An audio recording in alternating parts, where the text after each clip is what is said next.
l'idée elle est venue en plusieurs étapes évidemment. Ça a commencé le jour où j'ai décidé en fait de quitter le monde de l'entreprise dans lequel j'évoluais depuis 12 ans pour aller me consacrer à quelque chose qui était utile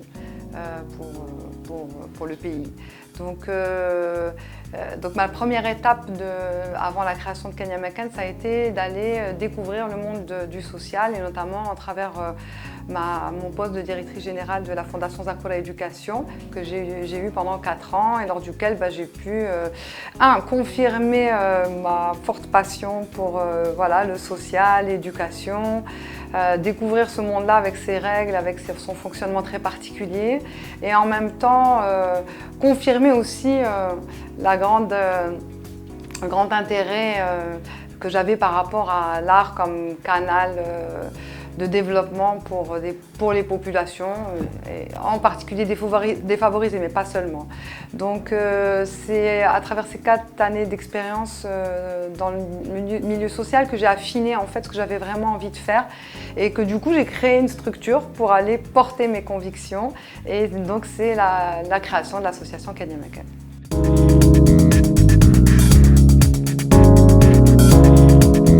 J'ai mis du temps à trouver ce nom, donc c'était au début.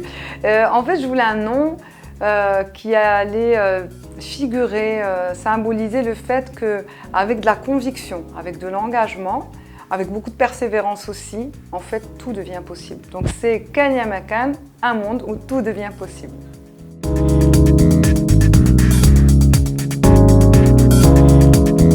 Alors, je dirais qu'il y a 2 principales missions.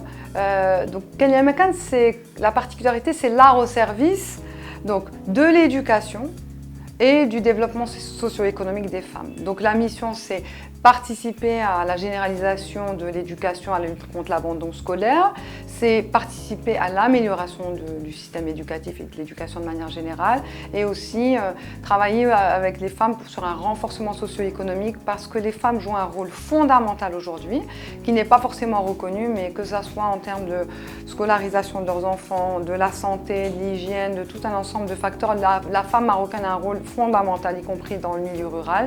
Et l'idée, c'était à travers un programme artistique, justement, les accompagner à se renforcer d'un point de vue socio-économique.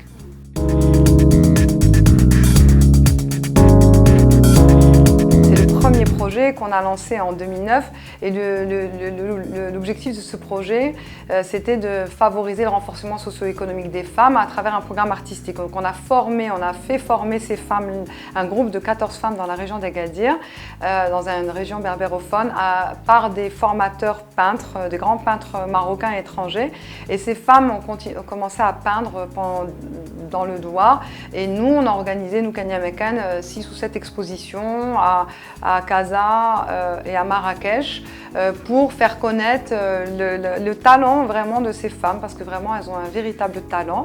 Et d'ailleurs, entre-temps, elles se sont constituées en coopérative. Elles ont constitué la coopérative qui s'appelle Telaït, que vous pouvez aller voir à Agadir et justement à inciter les gens à aller, quand ils vont à Agadir, c'est à 1 demi-heure d'Agadir, à aller acheter parce qu'elles font des tableaux. Elles ont commencé aussi à fabriquer des bijoux.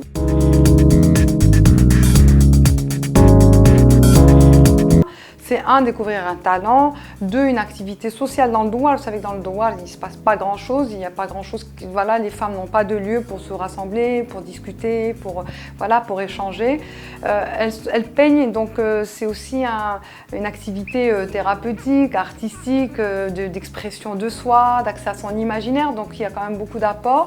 Et puis elles ont eu aussi tout un apport financier, donc à tel point qu'elles ont pu acheter un terrain, elles ont construit, et puis nous, à chaque exposition, on leur restituait 70% du produit de la vente et les 30% étaient là uniquement pour continuer à organiser d'autres expositions.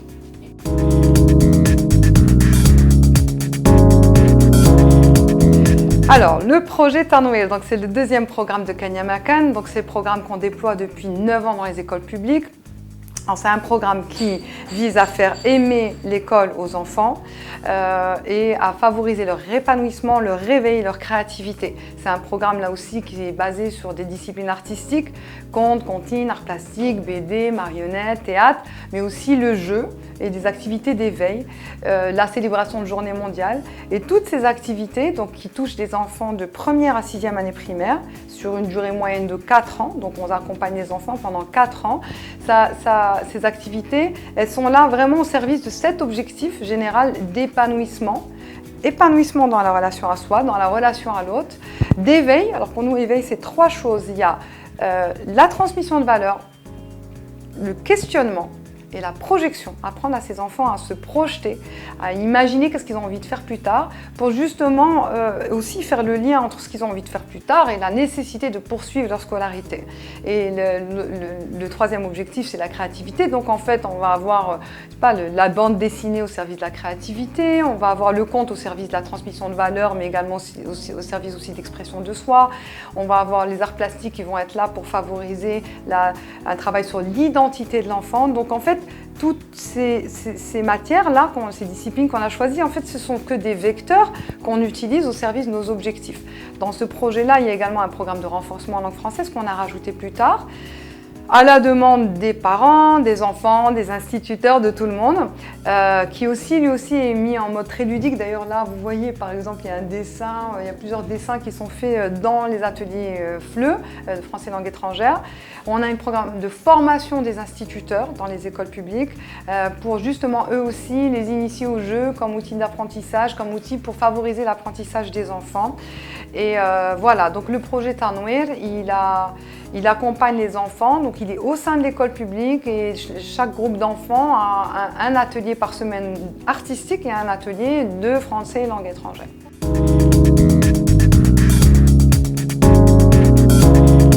Aujourd'hui, depuis que nous avons démarré le programme Tanouir fin 2010, nous avons accompagné sur une durée moyenne de 4 ans 21 000 enfants. Nous avons formé presque 350 instituteurs des écoles publiques et nous sommes intervenus dans à peu près 30 institutions. Quand je dis institutions, c'est des écoles principalement, des écoles publiques primaires, mais on est également intervenu les 3 premières années dans un Dar Talib et une Dar Taliba dans la région d'Amskrot, Agadir.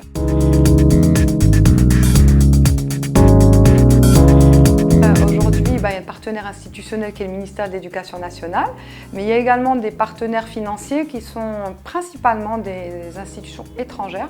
Donc on a la fondation Drossos, qui est un partenaire très important de Kanyamakan depuis 8 ans, et la principauté de Monaco, et des entreprises marocaines qui sont là depuis le début.